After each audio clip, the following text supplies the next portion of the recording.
शिक्षा और संस्कृति की आवाज जानी पहचानी उत्तराखंड मुक्त विश्वविद्यालय आपके लिए लेकर आया है 91.2 एफएम पर बदलते शहर की धड़कन हेलो हल्द्वानी। हेलो हल्द्वानी एक सामुदायिक रेडियो है जिसे आप 91.2 मेगाहर्ट्ज की फ्रीक्वेंसी पर सुन पाते हैं और इस रेडियो को आपके लिए लेकर आता है उत्तराखंड मुक्त विश्वविद्यालय। इस रेडियो पर हम समुदाय और समाज से जुड़े हुए कई तरह के मुद्दे, उनकी समस्याएं, उन समस्याओं के समाधान आपके सामने अलग अलग कार्यक्रमों के माध्यम से लेकर आते रहते हैं। तो वहीं उत्तराखंड मुक्त विश्वविद्यालय से जुड़े हुए विद्यार्थियों की जानकारी के लिए भी हम कई तरह के कार्यक्रम इस रेडियो पर लेकर आते रहते हैं। तो ऐसे ही एक कार्यक्रम के साथ हमारे स्टूडियो में मौजूद हैं उत्तराखंड मुक्त विश्वविद्यालय के रसायन विज्ञान विभाग से डॉक्टर रुचि पांडे, और इनकी जानकारी का जो आज का विषय है वो है नोबेल पुरस्कार। कि आखिर नोबेल पुरस्कार की शुरुआत कैसे हुई थी, किसके नाम से इस पुरस्कार की शुरुआत हुई थी और उन्होंने इस समाज के लिए, मानव जाति के लिए क्या कुछ योगदान अपना दिया। तो ये सारी जानकारी डॉक्टर रुचि पांडे आपके सामने लेकर आ रही हैं। तो पेश है जानकारियों भरा ये कार्यक्रम आपके लिए।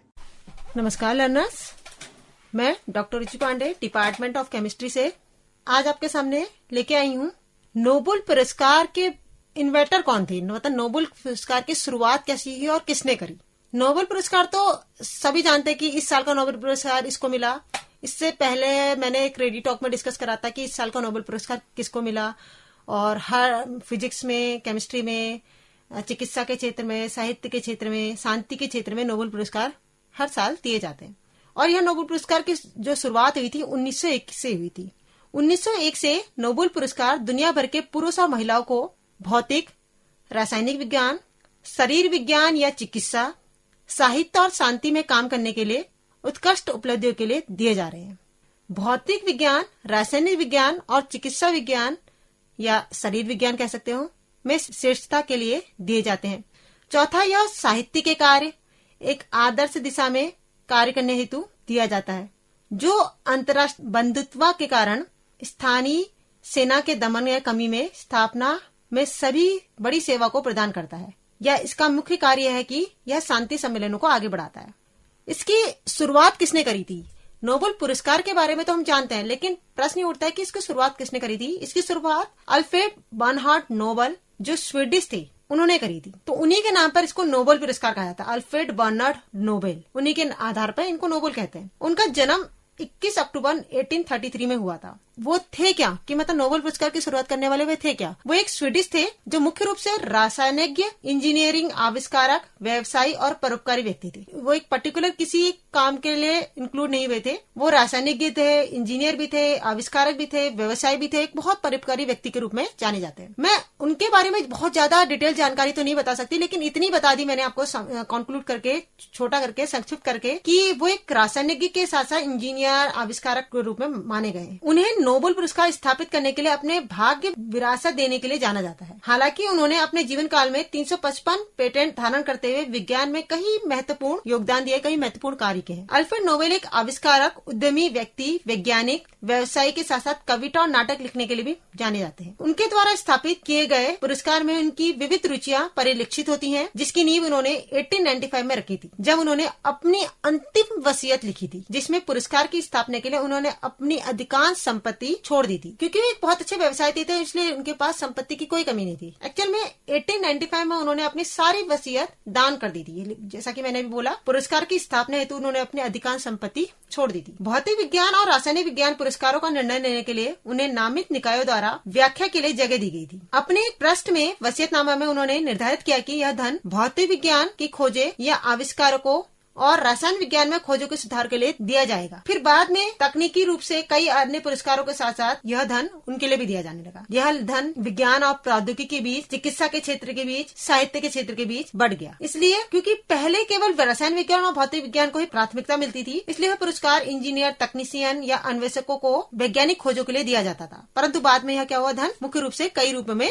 बढ़ गया। जैसे कि उन्होंने कहा, अल्फ्रेड बर्नहार्ड नोबेल एक साहित्यकार, एक रासायनिज्ञ, भौतिक विज्ञान विज्ञान के ज्ञाता, चिकित्सक और लेखन का कार्य भी करते थे। उनकी अपने कुछ प्रमुख खोजें भी हैं जो उन्होंने रसायन के क्षेत्र में की थी। नोबल का सबसे प्रसिद्ध आविष्कार डायनामाइट था। डायनामाइट वैसे तो उस समय बहुत हार्मफुल माना जाता था, लेकिन आज की डेट में डायनामाइट कई पुलों और वगैरह के विस्फोट में या पहाड़ी क्षेत्रों में विस्फोट वगैरह के लिए यूज किया जाता है। यह डायनामाइट क्या था? नाइट्रोग्लिसरीन की विस्फोटक शक्ति का उपयोग करने का एक सुरक्षित और एक आसान साधन था। 1867 में उन्होंने इसका पेटेंट भी कराया था। नोबल ने विज्ञान और सीखने के लिए एक प्रारंभिक अभिरुचि प्रदर्शित की। विशेष रूप से रासायनिक विज्ञान और भाषाओं में वह 6 भाषाओं में परंपरागत हो गए और उन्होंने 24 साल की इतनी छोटी सी उम्र में उन्होंने अपना पेटेंट दायर किया था। अल्फ्रेड नोबेल डायनामाइट का आविष्कार करने के लिए माने जाते हैं। उन्होंने विस्फोटक नाइट्रोग्लिसरीन का पेटेंट करवाया था। Nobel royal Swedish academy of sciences के सदस्य चुने गए, जो उनकी इच्छा के अनुसार भौतिकी और रासायनिक विज्ञान में नोबेल पुरस्कार विजेताओं को चुनने के लिए जिम्मेदार होगी। मतलब उनका मेन मुख्य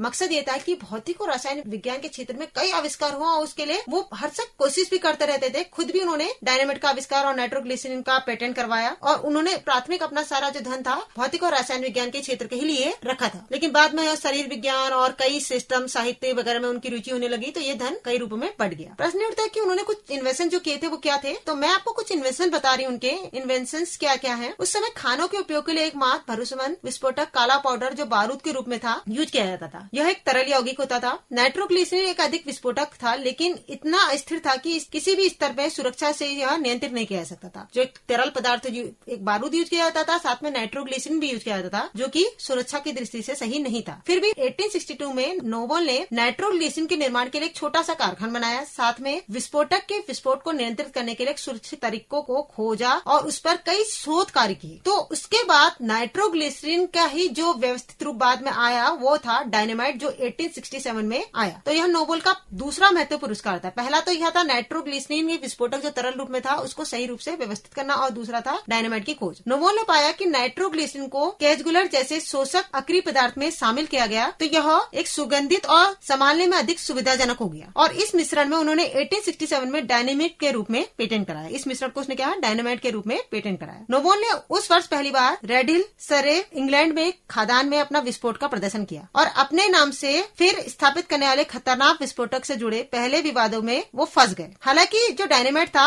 अत्यधिक शक्तिशाली पदार्थ और नोबेल सेफ्टी पाउडर के नाम से जाना जाता था, लेकिन बाद में इसके नामकरण पर विचार आया और इसको डायनामाइट नाम दिया गया, जो कि एक ग्रीक शब्द का व्यवस्थित रूप है जिसे हम क्या कहते हैं शक्ति। ये जो है डायनामाइट एक तरह का ग्रीक शब्द है जिसे हम किस नाम से जानते हैं शक्ति। ठीक है, एक तरह का ये शक्ति है और वैसे भी ये पता ही है ये बहुत शक्तिशाली पदार्थ है। नोबेल के बाद नाइट्रोग्लिसरीन को कोलोडेन के साथ विभिन्न नाइट्रोसेल्यूलोज यौगिकों के साथ जोड़ा, लेकिन एक अन्य नाइट्रेट विस्फोटक के संयोजन के लिए अधिक कुशल नुस्खा पर बसे एक पारदर्शी जेली जैसा पदार्थ प्राप्त किया, जो डायनामाइट से अधिक शक्तिशाली विस्फोटक था, जिसे जेलगनाइट या ब्लास्टिंग जेलेटिन नाम दिया गया और फिर बाद में उसका पेटेंट भी कराया गया 1876 में। इसके बाद पोटेशियम नाइट्रेट और विभिन्न अन्य पदार्थों के अतिरिक्त समान संयोजनों के एक मेजबान द्वारा इसको संशोधित किया गया। हालांकि 1876 में इसका पेटेंट कराया, उसके बाद इसमें थोड़ा सा संशोधन किया गया। पहले जो इस्तेमाल यौगिकों की तुलना में जेलगनाइट अधिक स्थिर, परिवहनीय और छेदों में फिट होने के लिए बनाया गया। मतलब जो पहले था उससे कई विकसित रूप आया, जो कि बहुत अधिक स्थिर हो गया, परिवहनीय आराम से फ्लो हो सकता है, साथ में छेदों में आसानी से फिट होने लायक बनाया गया और ड्रिलिंग और खानों में उपयोग किए जाने लगे। और इस युग को इंजीनियरिंग के युग के नाम से तकनीकी क्षेत्र में माना गया, जिसमें नोबेल ने बड़ी मात्रा में वित्तीय सफलता प्राप्त की। इससे खोज करने के साथ साथ उसे बहुत बड़ी मात्रा में वित्तीय सफलता भी प्राप्त हुई। हालांकि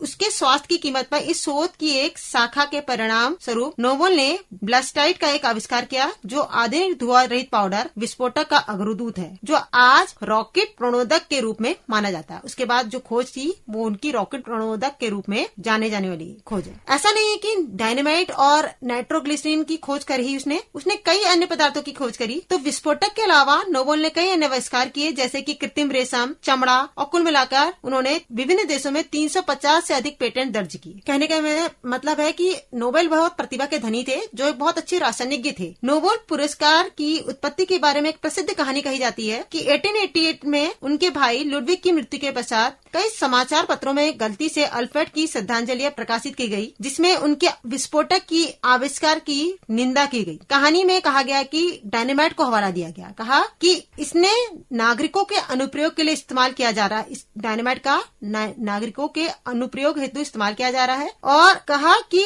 उसने यह बारूद बेच के बहुत मात्रा में धन कमा लिया है, जिससे उनको बहुत आघात लगा। उन्होंने अपने मृत्यु लेख में कहा है कि मर्चेंट द लॉ मोस्टर ने कहा कि डॉक्टर अल्फ्रेड नोबल जो पहले से कहीं अधिक तेज थे, लोगों को मरने के तरीके खोज कर अमीर बन गए और सोचा गया कि इस तरह से याद किया जाएगा। मतलब इस तरह के वर्ड उनके लिए कई पत्रिकाओं में, कई अखबारों में छापे गए। वो इसके बाद इतने दुखी हो गए, नोबल ने सोचा कि मरने उपरांत अपनी संपत्ति का अधिकांश भाग मैं दान कर दूंगा, और यही सोचते हुए उन्होंने अपनी अधिकांश संपत्ति दान करने की सोची। इसीलिए 27 नवंबर 1895 में पेरिस में स्वीडिश नॉर्वेजियन क्लब में नोबल ने अपनी अंतिम वसीयतनामा पर हस्ताक्षर करे और राष्ट्रीय रूप से होने वाली वार्षिक आय के रूप में दिए जाने वाले नोबेल पुरस्कार की स्थापना के लिए अपनी संपत्ति का एक बड़ा हिस्सा अलग रख दिया। उनकी वसीयत के बाद नोबल ने अपनी स्वीडिश क्रॉनर में 5 नोबेल पुरस्कार स्थापित करने के लिए काफी मात्रा में धन आवंटित किया। नोबल पर ब्लेस्टाइट को इटली में बेचने के लिए फ्रांस के खिलाफ उच्च राजद्रोह का आरोप भी लगाया गया। इसके बाद उन्हें पुनः आघात लगा और